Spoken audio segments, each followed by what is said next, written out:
Olá, pessoal. Oi, Lu, tudo bem? O pessoal tá começando a chegar.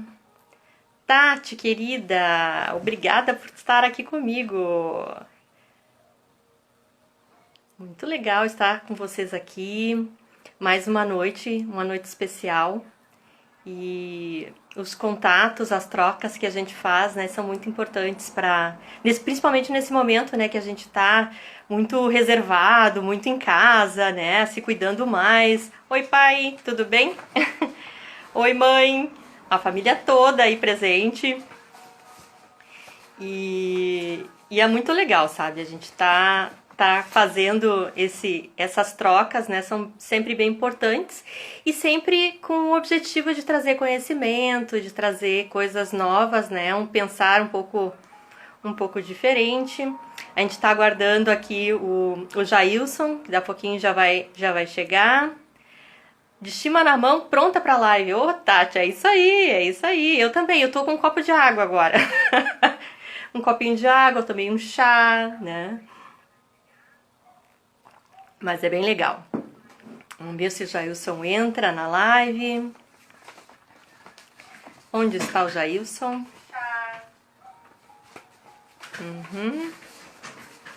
Legal.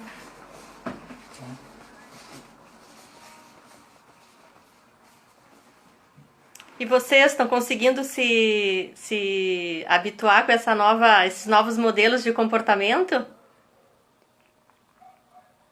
Ó, o Jailson já está entrando. Jailson pode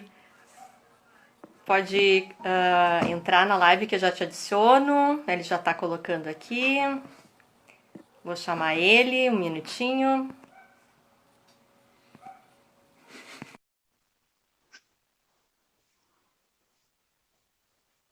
Aguardando ele entrar.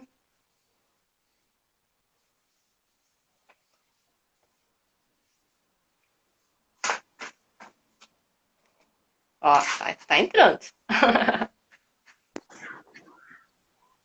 Deixa eu desligar aqui para. Jailson! Tudo bem? Olá, pessoal.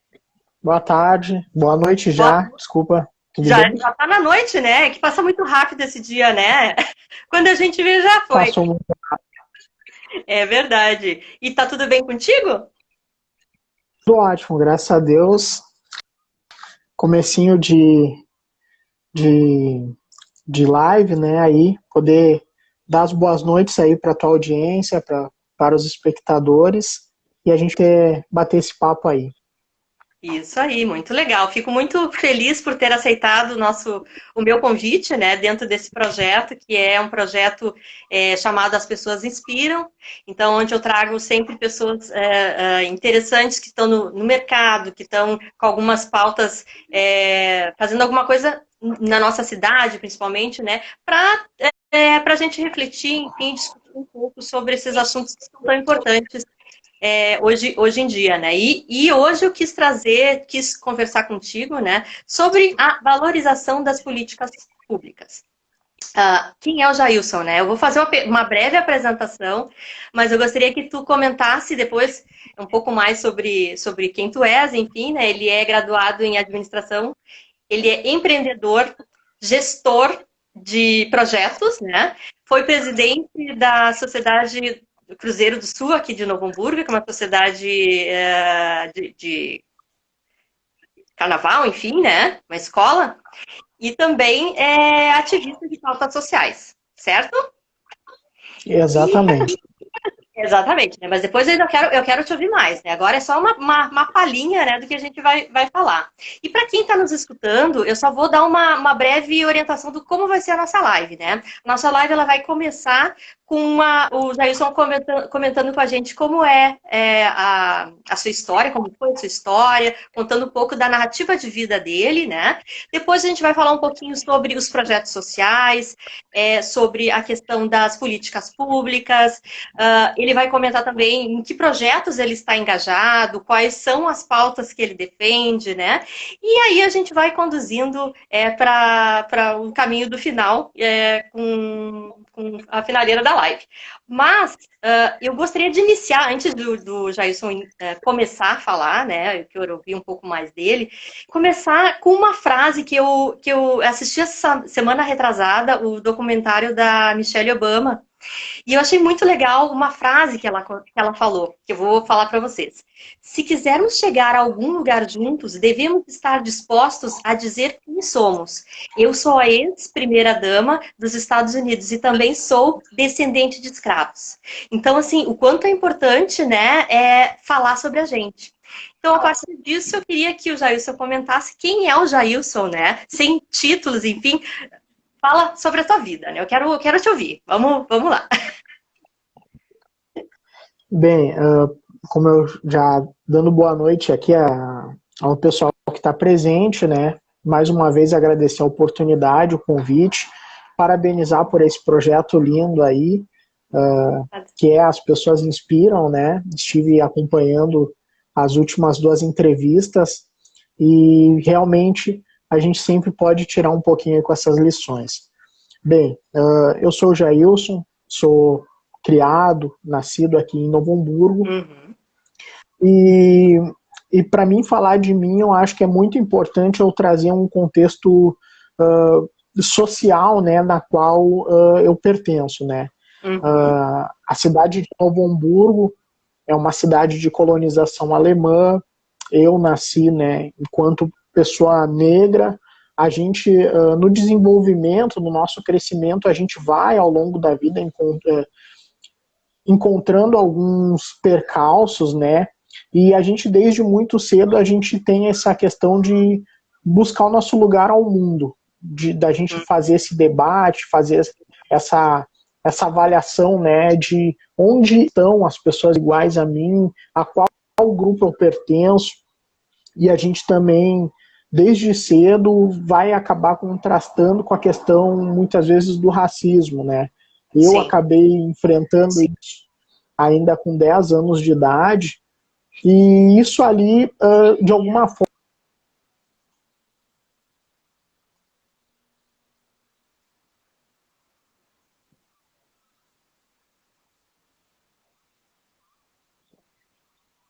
escola de samba na minha infância. A partir dos meus 10 anos ali, eu passei a ingressar na Sociedade Cruzeiro do Sul, e aí aconteceu um efeito reverso do que era na escola, né? Na escola ali fui por muitos anos a única criança, o único negro da turma, ou quando não era o único, era um mais outro. Num grupo de 30, eu acabei encontrando um espaço de irmandade, de cultura, pude ter acesso a essa questão da cultura afro-brasileira.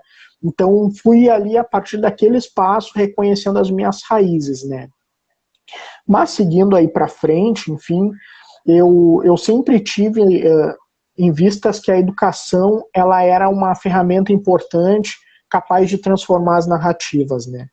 Então, quando eu vou concluir o meu ensino médio, eu vou fazer um curso técnico na Fundação Liberato, e mais uma vez a gente vai percorrendo esses caminhos e vai vendo quanto a educação ela é capaz de ser um agente transformador na nossa vida, né?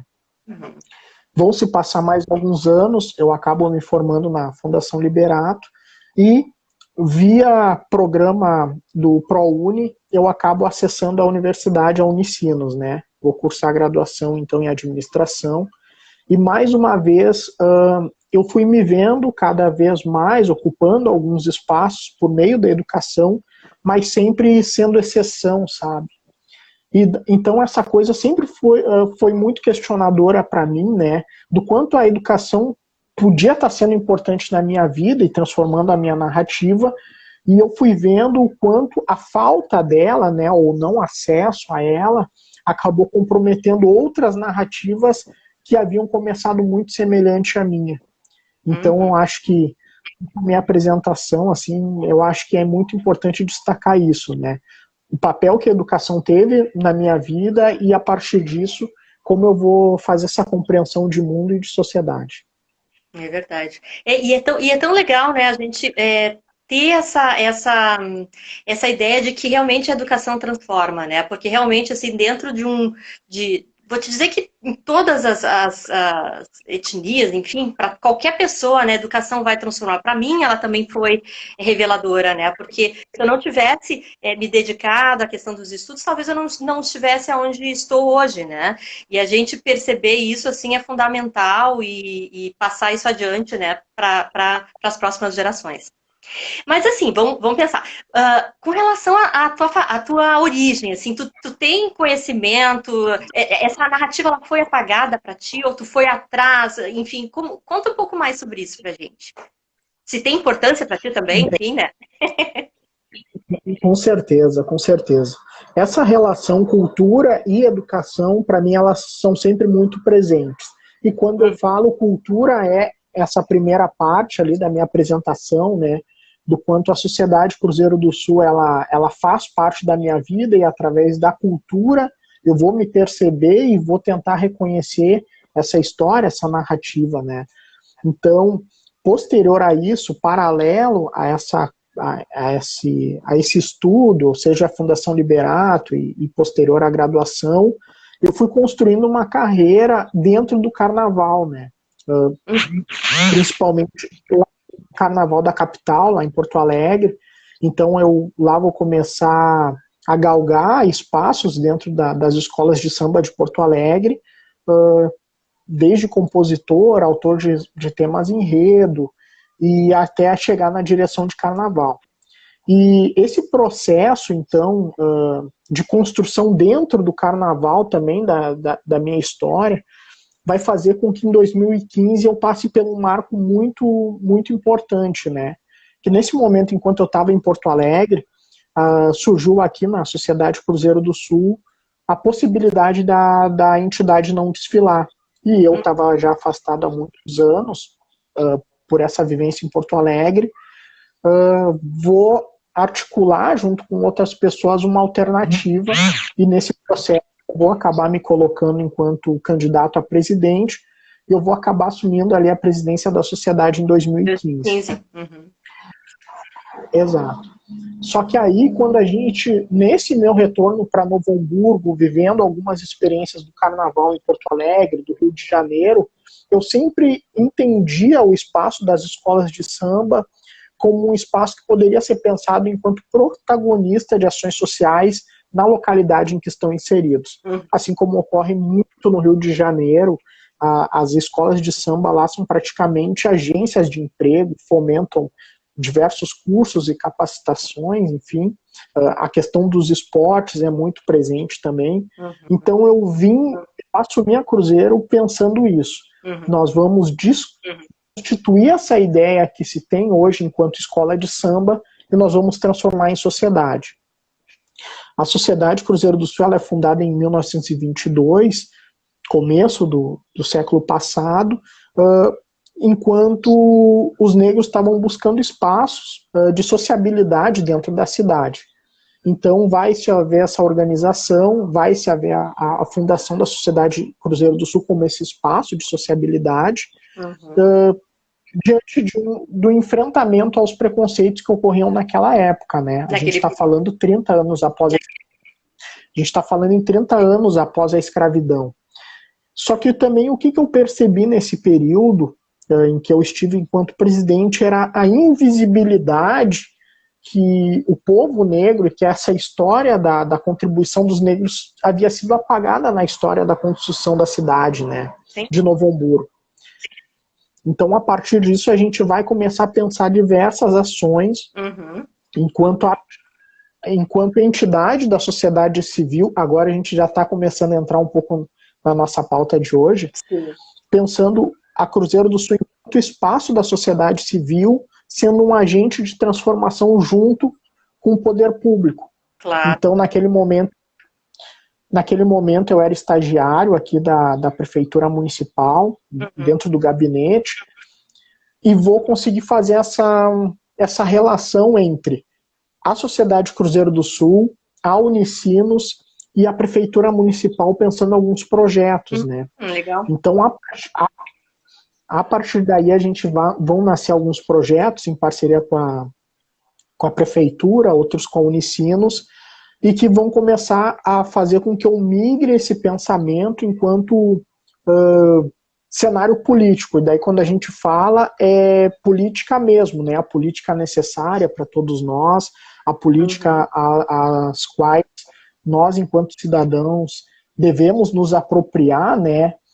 E não falo a política meramente eleitoral e partidária, Sim, né? mas a Então, política de cidadania mesmo, né, Jailson, que é super importante e transformador para, principalmente, eu vejo assim, a nossa responsabilidade com o local, né? Aonde a gente vive, com o entorno que a gente vive, nesse contexto que tu viveste, né? Que é dentro da própria escola. E dentro da escola, que tipo de projetos assim vocês pensaram ou criaram, enfim? certo. Um dos primeiros projetos, até, eu não sei se a Karen está aqui acompanhando, ele foi o projeto Sábado da Gente, né? Que foi um projeto pensado para crianças a partir dos 4 anos de idade, com oficineiros voluntários, em que a gente abria o espaço todo sábado pela manhã e ofertava o café da manhã, enfim, e diversas oficinas de dança, música, teatro, artes cênicas, enfim, foram a própria Aileen, que já participou aqui, já foi uma participante lá conosco sobre meio ambiente, enfim. A Karen tá aí, ó. Olha aí Oi, a Karen dando oi. Enfim, a gente tem, então, esse projeto que foi muito valioso, né? A Karen fez uma apresentação desse projeto lá na URGS, num projeto de ações afirmativas que acabou sendo premiado. Temos a iniciativa do Sarau Cultural, junto com o coletivo Manifesto Poesia, que tornava a Cruzeiro do Sul um protagonista dentro desse cenário cultural da cidade, onde a gente promovia um sarau mensal, com literatura, começamos a receber livros e construir uma biblioteca comunitária. Sim. E junto com a prefeitura, a gente teve um projeto chamado Samba de Escola, que foi integrado com a Secretaria de Educação, que a gente criou um bloco carnavalesco com os alunos da rede municipal, e ele acabou sendo premiado pela FAMURS como uma iniciativa cultural, acho que foi ano de 2017. Então, só comentando, recebemos aqui, não te cortando, mas acho que é Tamari Escolares. Ela disse que o Sábado da Gente, que é esse teu projeto, tirou muitas crianças de ficarem pelas ruas, né? Exatamente. Foi uma grande iniciativa aí que a Karen esteve um bom tempo à frente do projeto, né? E que com certeza a gente sabe o quanto contribuiu para a formação enquanto cidadão daquelas crianças, né?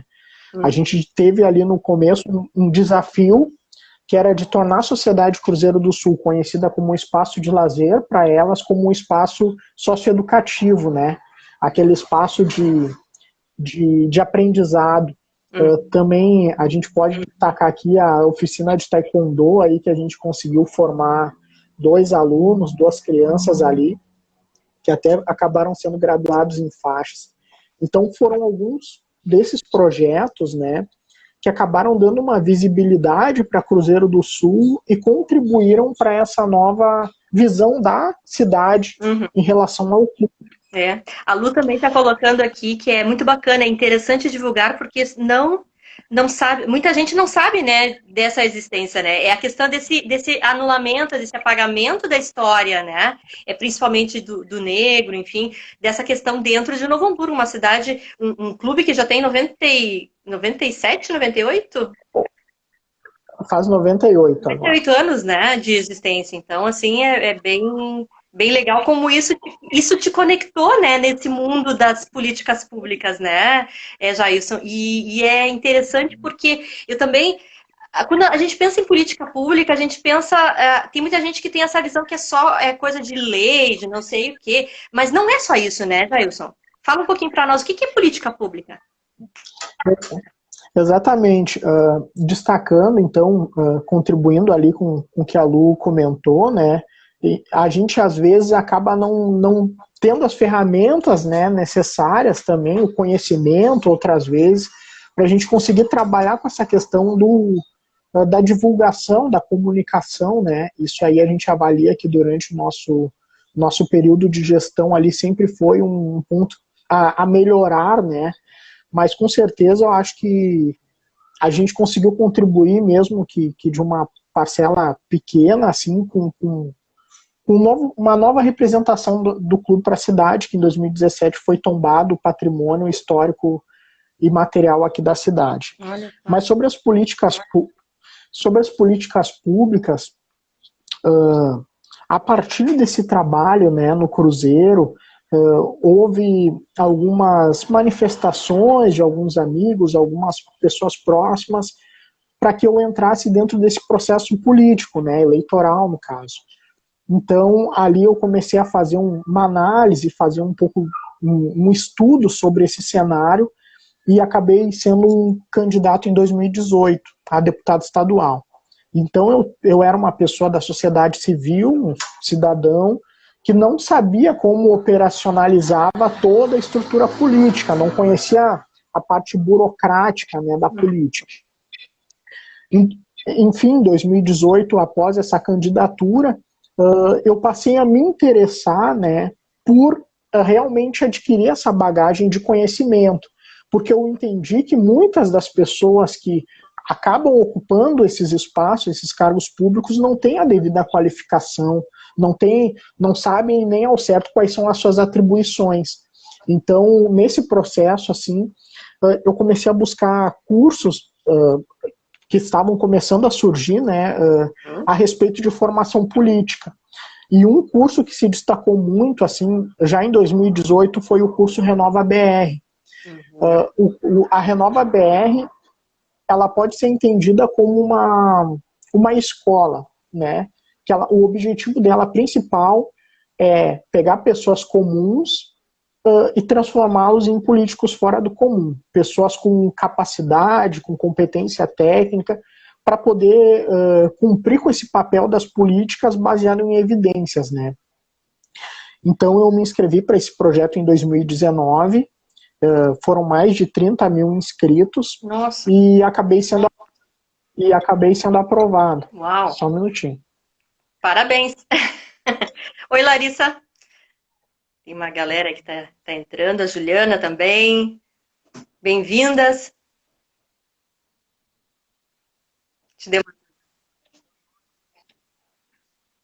Aprovado nesse processo, né?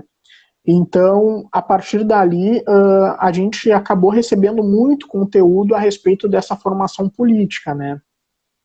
E um desses conteúdos que me chamou muito a atenção foi a questão das políticas públicas, que era da gente entender como funciona esse processo, que às vezes é debatido pela sociedade, mas que a gente não sabe ao certo como funciona esse processo, né? Como operacionalizar, isso que você comentou é bem importante, né? Porque tem diversas maneiras de se colocar uma política pública, de defender resolver algum problema social, né? Ou de escassez, ou de excesso, dentro da nossa sociedade, né? Exato. Então, acho que para a gente trazer essa abordagem aqui sobre o que são políticas públicas, né, eu acho que principalmente a gente começar conceituando o que é, né? A gente, na nossa sociedade, a gente tem muitas as necessidades a serem atendidas pela população, pela sociedade, no entanto, os recursos são muito escassos. Então, o que a gente vai ter que ter vai ser uma definição em termos desses recursos, né? A forma com que isso vai ser aplicado. Ou então, melhor, para sistematizar melhor esse entendimento, os problemas sociais que nós temos, né, nas sociedades poderiam ser interpretados, enfim, como sintomas de uma doença, analisando para a questão da saúde, né, transferindo. Então, são pequenos sintomas que a pessoa pode manifestar pelo corpo, enfim, e que vão precisar de um tratamento. Então, as políticas públicas, ela nada mais é do que esse tratamento oferecido a esses problemas. E quais são esses elementos importantes para começar a se pensar política pública? Temos a questão federativa, no país, né, enquanto forma de Estado. Nós temos a União, os estados, o Distrito Federal e os municípios. Diante da Constituição Federal, né, de 88, é definida competências exclusivas a cada um desses entes. Então, isso aí vai ser um dos fatores que vai implicar ali para frente para a gente compreender como é aplicado esse recurso e o que é responsabilidade de quem. E um outro fator são os conteúdos programáticos, né? Ou seja, saúde, educação, segurança, meio ambiente, enfim. São diversos os temas, né, que nós temos a serem abordados também de forma distinta. Então, quais são esses atores que agem dentro dessa formulação de políticas públicas? Outra conceituação só importante para deixar aqui é a distinção entre política pública e política governamental, né? A política governamental, a política pública, enfim, é isso que a gente já falou. Só que ela é construída a partir de uma mobilização social. Existe uma participação da sociedade na construção dessas temáticas, no apontamento do que são essas necessidades. A política governamental, por outro lado, ela é aquela política de governo que não passa por esse crivo, seja do mapeamento da necessidade, ou seja, por esse debate público, né? Então, a gente aqui entendeu o que é política pública e a política governamental. Outro aspecto, então, importante para a gente fazer essa analogia são as políticas públicas, que a gente já entendeu, e as ações afirmativas. As ações afirmativas, elas surgem para que a gente consiga romper barreiras artificiais, invisíveis, de desigualdade.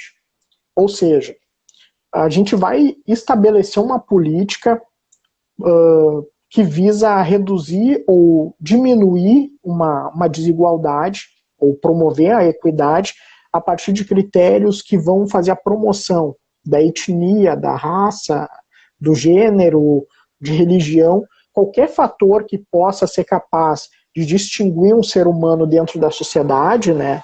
Aí são criadas as ações afirmativas, que a gente depois pode também discorrer sobre isso. Isso, perfeito.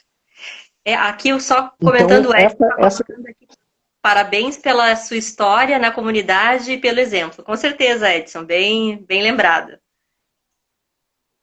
Muito obrigado. Um abraço aí a todo o pessoal que está entrando. Então, acho que essa analogia é importante, então, a gente contextualizar o que é a política pública e o que são as ações afirmativas. E quais são as ferramentas por quais esse processo acontece. Esse processo ele acontece, pode ser por diversas formas. O mais aplicado são por leis, mas eles podem também ser, a política pública ela pode ser promovida por uma obra de infraestrutura, que não necessariamente vai passar por uma lei, né, mas vai ser uma necessidade identificada por determinada população ou região. Outra questão que pode ser entendida como políticas públicas são prêmios, premiações. Então, um reconhecimento para práticas positivas, né, na sociedade também pode ser entendido como uma forma de política pública. E outra forma também são as sanções ou multas, né? É uma forma de tu também fazer uma restrição enquanto prática. Claro. Acho que também eu tenho aqui algumas anotações, né, porque é um conteúdo bastante extenso para verbalizar. Então, os objetivos, né, pelas quais podem ser promovidas as políticas públicas. Como a gente já tratou, primeiramente, pode ser a partir de uma demanda de um determinado setor. Então, há-se uma necessidade de fazer uma ação, ou um projeto, ou um programa em referência a uma crise sanitária, como a que a gente está vivendo. Uma pandemia. A gente vive agora. Uma pandemia. Exatamente.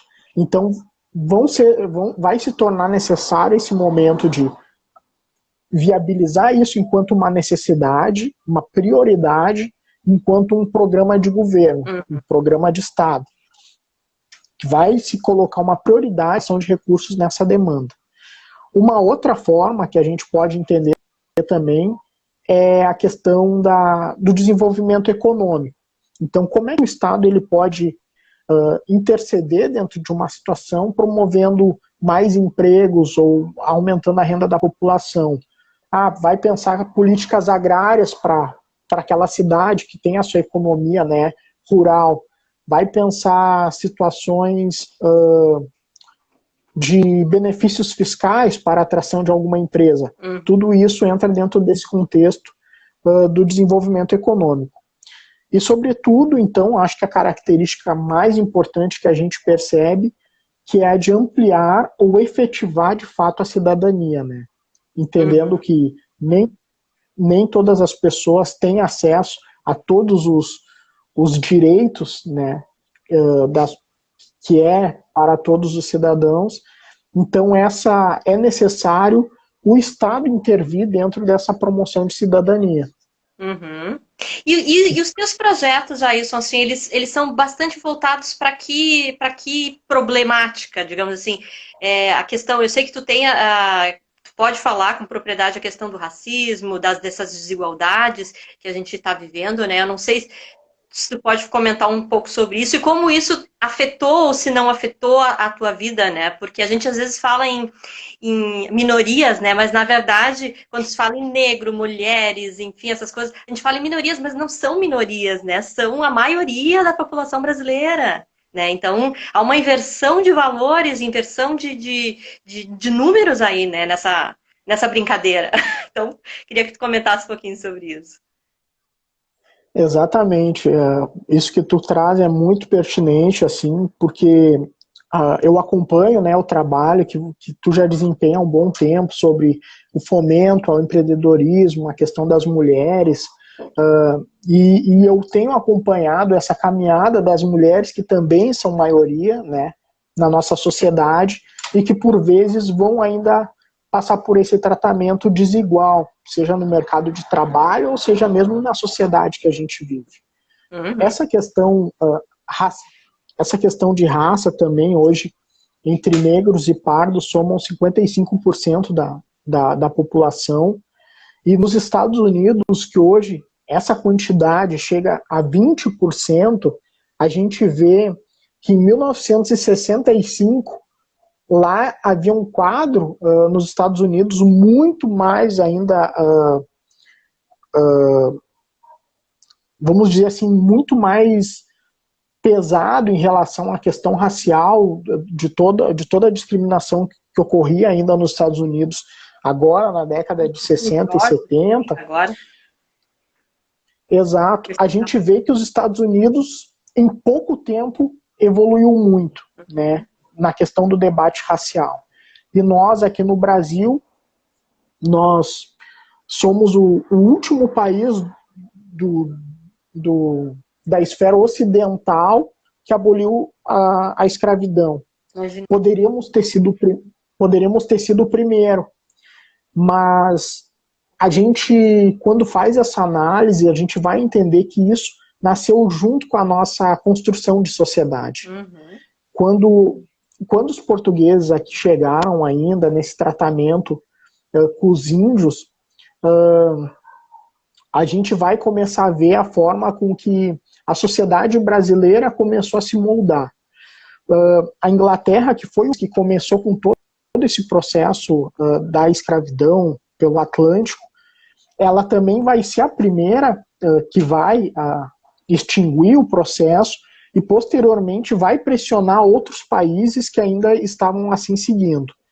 E o processo, enfim, das abolições pelo Ocidente, eles vão começar muito pela questão do iluminismo, né, na França, e que vão começar a propagar esse senso de liberdade, igualdade e fraternidade.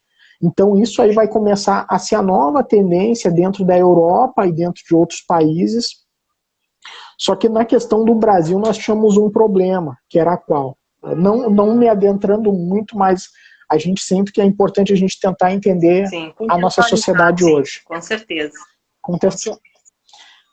Naquele momento em que a gente ainda vivia no Império Colonial, os principais escravocratas no país eram justamente os oligarcas, os fazendeiros do café, do açúcar, da cana, naquele momento, que era o grande potencial econômico do Brasil naquele momento. Ele estava dentro desses fatores, a questão do ouro já vindo ali em Minas Gerais, e o mercado de escravos. A economia brasileira ela estava em cima desse tripé. Então nunca foi favorável ao Império entrar em um conflito com os fazendeiros por essa abolição. Sim. Então ali a gente vai ver o porquê que essa abolição ela vai percorrer até o final do Império, né? Ao Império não, mas a proclamação da República. Então, isso tudo, a questão da marginalização do negro na sociedade pós-abolição, ele vai gerar todos esses efeitos que a gente vê ainda nos dias de hoje. O genocídio da população negra, são 23 mil negros, 23 mil mortos, homicídios por ano no Brasil, das quais 70% são negros. Sim. Encarceramento em massa, questão do crime organizado, a favela e vários outros problemas, a população na rua, enfim. Então a gente vai ter muitos dos efeitos lá daquele momento repercutindo até hoje nessa sociedade que a gente vive, né? Isso é muito triste, né, Jailson? A gente perceber, né, o quanto foi difícil ainda, e ainda é difícil, né? E é uma coisa, assim, muito problemática, é um racismo estrutural mesmo, né? Porque as pessoas dizem, não, vai na universidade, né? Eu tive colegas meus, muito poucos colegas negros, né? Eles pensam assim, aonde eles estão, né? Eles não estão aqui porque eles não querem. Cara, não é assim, né? É porque tem uma estrutura, um sistema que inibe, que não dá oportunidade, né? Muitas vezes para o negro estar em todos os espaços, né? Eu não sei se na tua vida tu sente isso ou enfim, ou já trabalhou com isso, os teus colegas, enfim, amigos, né? Como é que tu percebe essa situação? E antes disso, deixa eu só dar um oizinho aqui. Eu sei que a Karen colocou, deixa eu ver. É muito importante refletir sobre o contexto histórico para entender os tempos atuais. Sem dúvida, né? Assim como eu fico muito contente de conhecer as histórias das pessoas, porque a gente entende o que se passa por essa pessoa, por que essa pessoa faz desse jeito, né? É porque ela tem uma vivência, uma experiência de vida, e isso contribui, né, culturalmente para a sua identidade.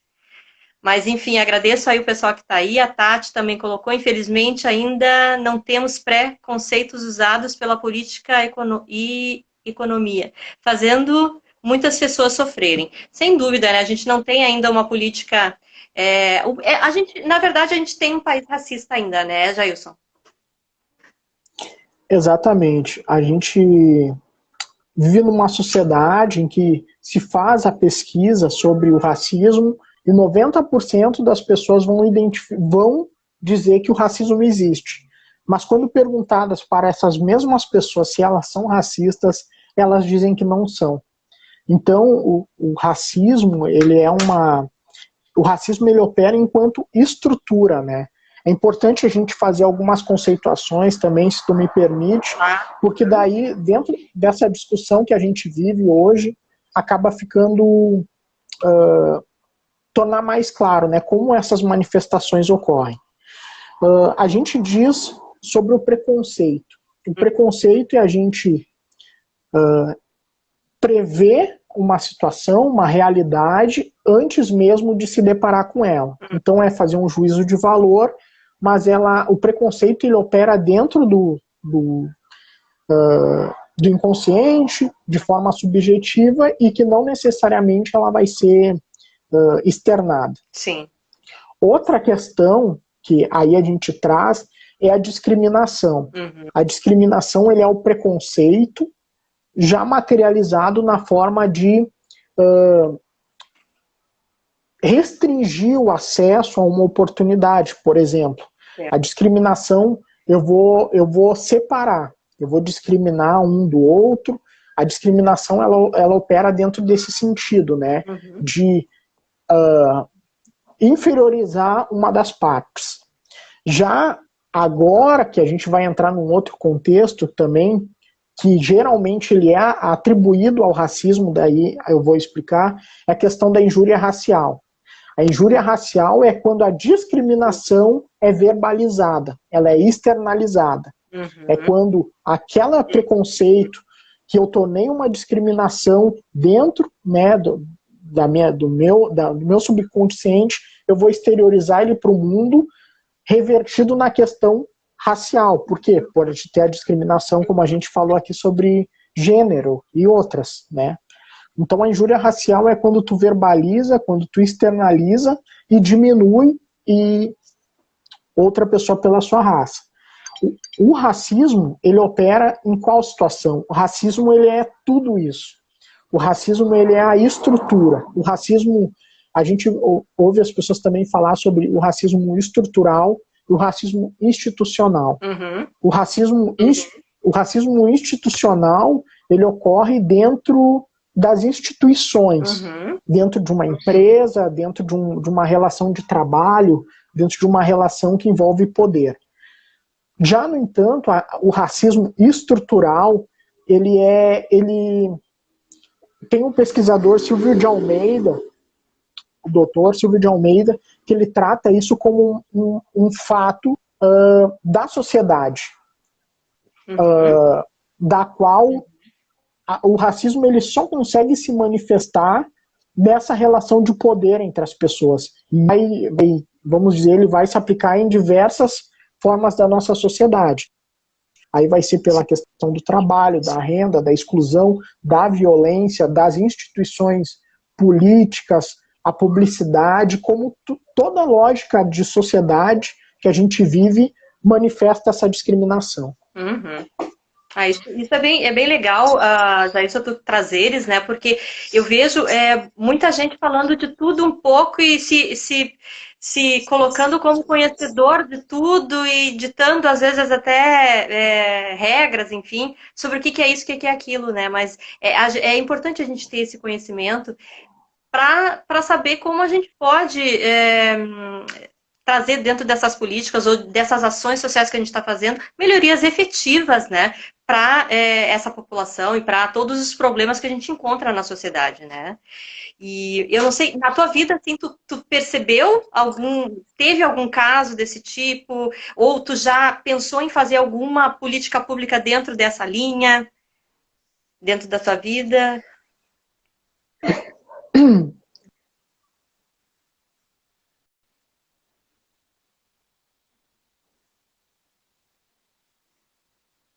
Deu uma travadinha. Agora voltou. Tá. Eu já passei uma situação ali quando eu tinha 10 anos de idade. Foi quando eu me percebi enquanto negro, né? Que estava passando na frente de uma casa e o proprietário disse, não quero que tu passe mais aqui. Estava indo no mercado e eu perguntei.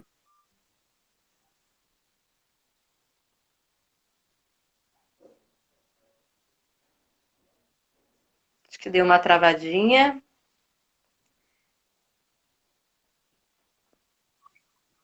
A gente vai sentindo na pele, dia a dia, a cada vez que a gente vai no supermercado, as abordagens policiais ocorrem, e daí a gente começa a perceber o quanto esse sistema ele é perverso, né, e o quanto ele machuca, sabe? Então eu tive uma oportunidade, eu trabalhei por 2 anos na coordenadoria da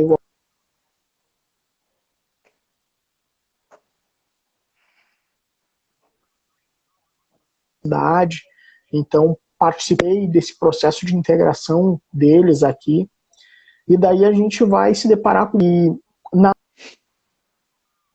quais eu vejo uma necessidade de articulação de toda a sociedade. Eu não falo só entre os negros.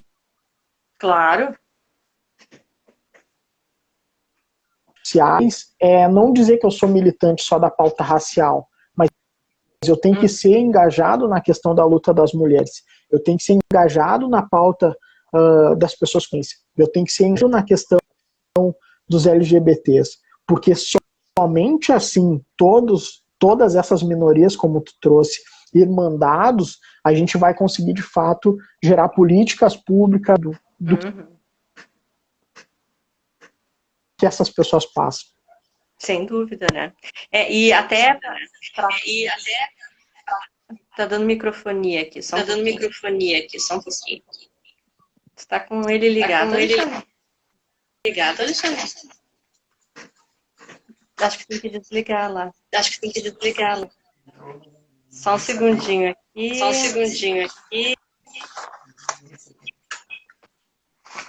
Um pouquinho.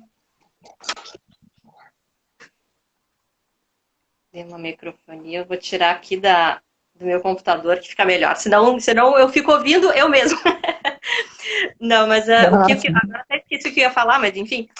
Não, eu tô dentro dessa questão de perceber os problemas, né, Jailson? Eu acho que a gente tem que ser inteirado nisso, não só nas pautas raciais, não só nas mulheres, como tu falou. Claro que tem determinadas causas que a gente abraça com mais carinho, né? Porque fazem talvez mais parte do nosso entorno, enfim, isso tudo é super, super válido, né? Mas essa postura mais de resolver realmente os problemas da sociedade, eu acho que a gente tem que virar um pouquinho a chave, né? De olhar um pouco mais o coletivo, de pensar nessa estrutura se modificando aos poucos, né? Porque, claro, a gente sabe que uma mudança desse impacto aqui, ela pode demorar bastante tempo ainda, né? Mas a gente é responsável pelo nosso tempo, né, Jailson? Eu acho que isso, queria ouvir de ti também como exemplo também de vida, de experiência, né? O quanto é importante a tua participação nisso tudo, né? Certo. Trazendo para a questão das políticas públicas, né? Uma das questões importantes para a gente, enquanto sociedade, perceber como nós podemos agir enquanto atores, temos algumas possibilidades. Como eu trouxe ali no começo, a gente tem um recurso limitado do Estado para ser dividido entre algumas pautas, sociedade muito organizados já pautando esses recursos. A gente pode usar como exemplo os próprios lobbies, né, os lobistas, que a gente muitas vezes ouve falar na TV e não sabe o que significa. O lobista, ele é um profissional que vai fazer uma defesa de determinada área, de determinada pauta junto a parlamentares, por exemplo. Existe dentro da nossa estrutura algo chamado emenda parlamentar. E o que são essas emendas parlamentares? A gente pode entender de modo como uma compra de apoio político. O executivo vai transferir para o legislativo, para os vereadores ou para os deputados, enfim.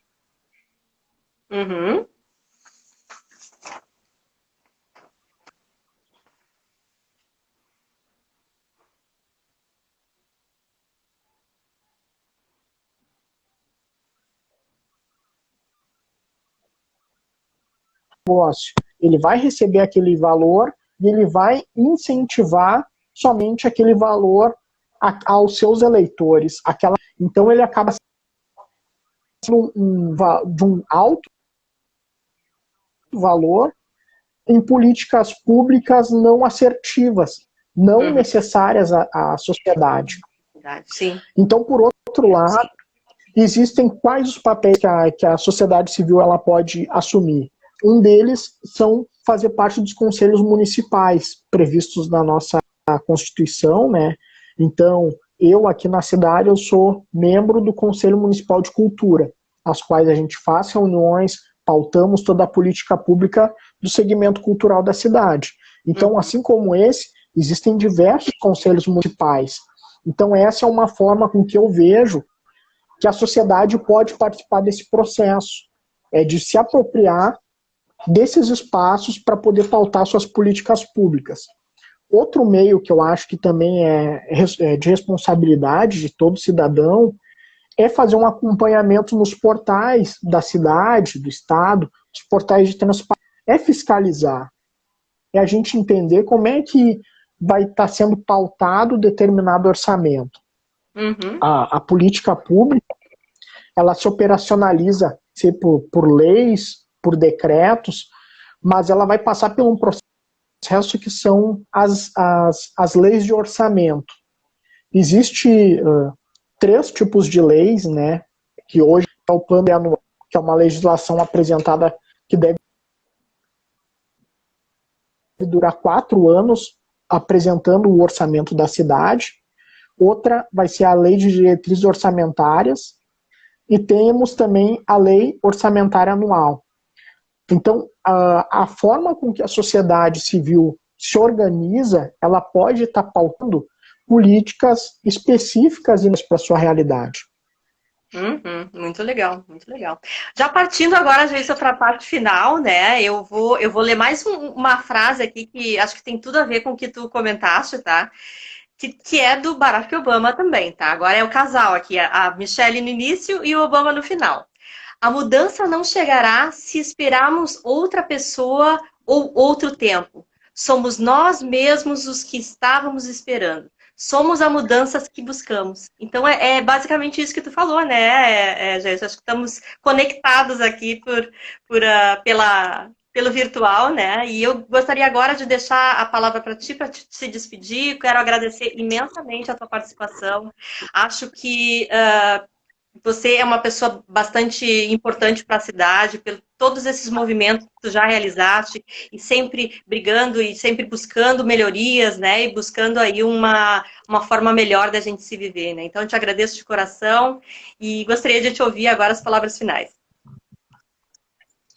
Bem, primeiramente, mais uma vez, agradecer pelo convite. Quero também agradecer a todas as pessoas que aqui nos acompanharam. Foi uma grande oportunidade da gente trazer algumas pautas do nosso dia a dia, mas que são tão necessárias, né, para nós, para a gente poder compreender um pouco a sociedade. Fico feliz também com essa manifestação que tu fizeste, dessa reflexão que realmente